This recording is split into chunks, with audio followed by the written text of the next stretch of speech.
Hey everyone, this is Felicia with The Book is Done.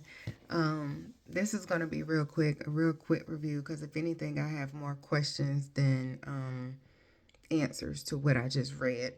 Please forgive the appearance. As always, I'm finishing books when it's time for me to go to bed. But I read this, The Grip of It, by Jac Jemc, or Jemc, excuse me, and this has been me like the entire book. Like I want to say that I started it yesterday.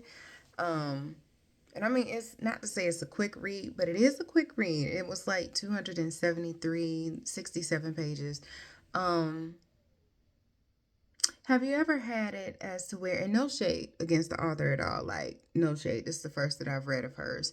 But just in general, have you ever felt like you were reading through a book and you got through like 85, 90% of the book, and then all of a sudden you want for the book to be like a DNR book? Like, just do not reread, just close the book, walk away from it. That's kind of how I felt, because I got the gist of it, but I still don't understand how it ended. Like, I think by the time I got to like page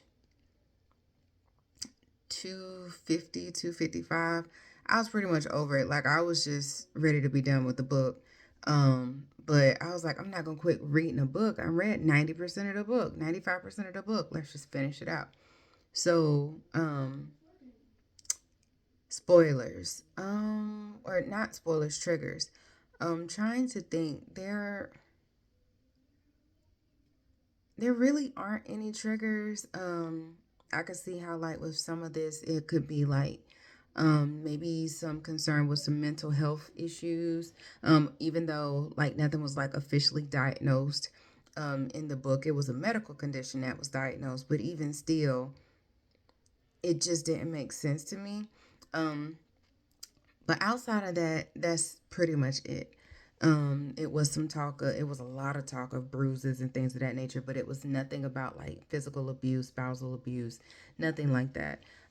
So to get into the thick of the book, it's this couple, um, James and Julie, that moved from the city to, I guess you could say the burbs. Is more so to the countryside than to the burbs, so it's like a slower pace.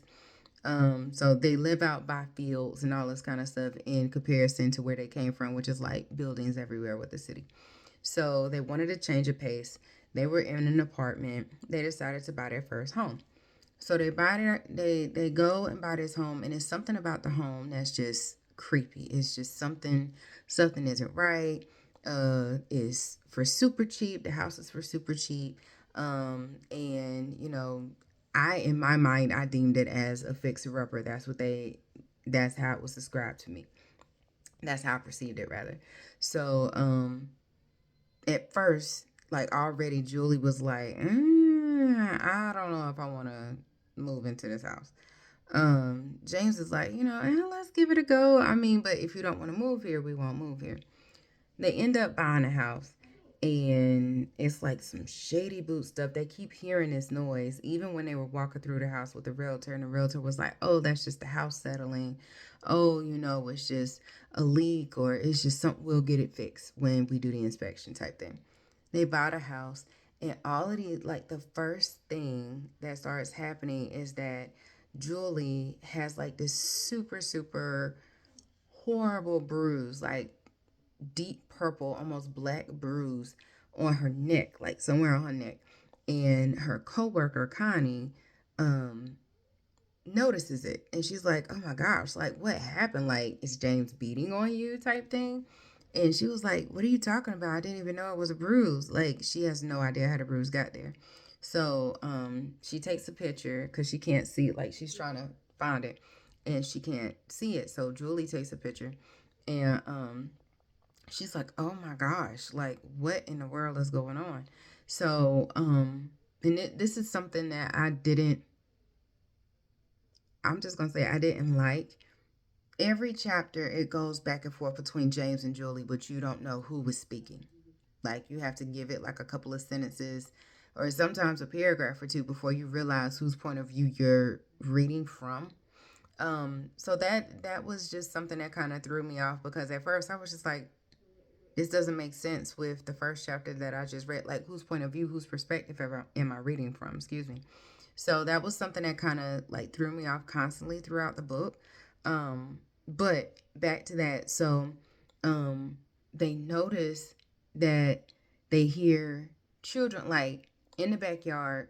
It's not really a backyard. It just goes into woods, and on the other side of the woods is, I don't even want to say an ocean. It's just the beach. They call it a beach. So they hear noises of children, but it's like their neighborhood is like deserted. It's no children, it's no cars, it's no like it's nothing. But they hear children. And they like started to hear like this growling inside of the house. They tear the house up, trying to figure out where it's coming from. But they feel like with each of them individually, like something is going on. One of the reasons why they moved from the city to the countryside is because James had a gambling problem. He gambled away like his life savings and like some of their joint account. And Julie was like, we just got to get you away. So, he's trying to build his trust in her, or to her, that, he's over that and, drinking, he's over all of that. And so, they noticed that there's this old man, Rolf, Rolf, who lives, I don't even want to say across the street. He lives either, I want to say he lives next door, maybe across the street. But they noticed him staring at them in his kitchen window, from his kitchen window. And older man, excuse me, and they tried to go over and introduce themselves. Hey, we're your new neighbors type thing. He was just like real standoffish. Like he just, why are you here? He was just really mean, like really old school, old man type vibe. Like I don't want to be bothered type thing. So, like things, more and more things kept happening. And it was like kind of like their body or their souls or something was being overtaken within them, and they kept seeing these shadows in the house, and in different rooms and stuff. It was drawings on the walls and things of that nature. So it was just all of this stuff happening. Julie has more and more bruises. Her husband doesn't have any bruises.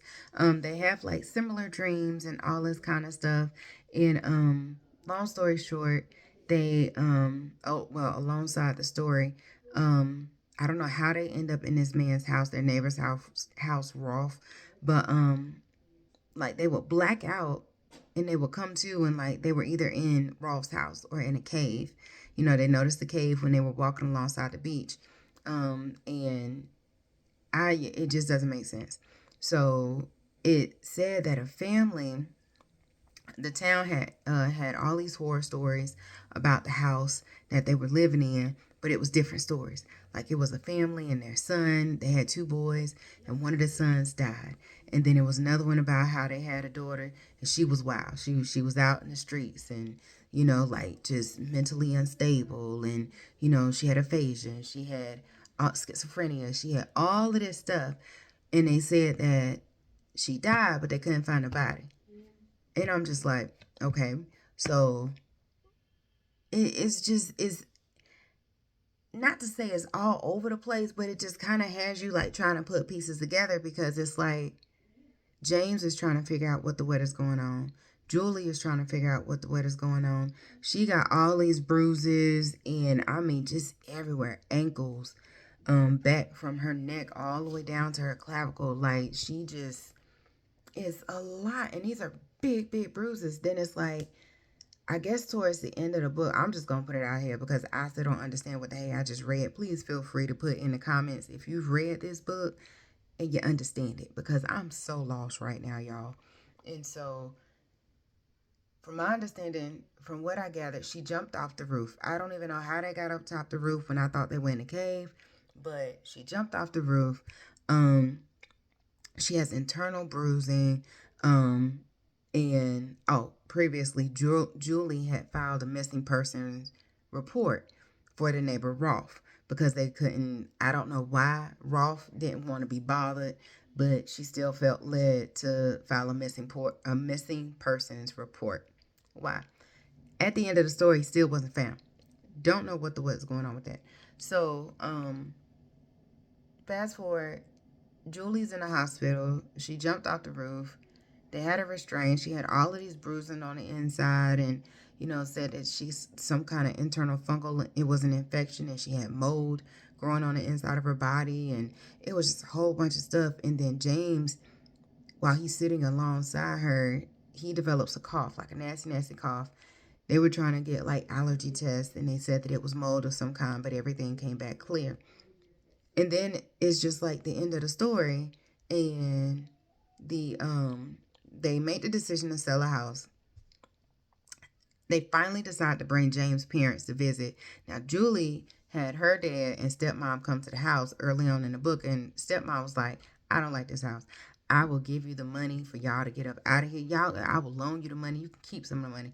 Need you to get out. Something overcomes Julie, and she's just like, you can just get out. You can just leave.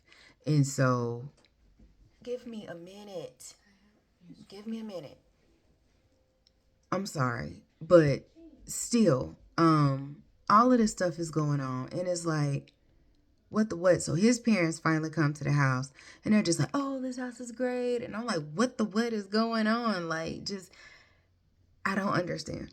I don't understand what I just read. I don't. I've heard mixed reviews about it. Um, I mean, much respect to the author. I mean, from my understanding, this is her third book.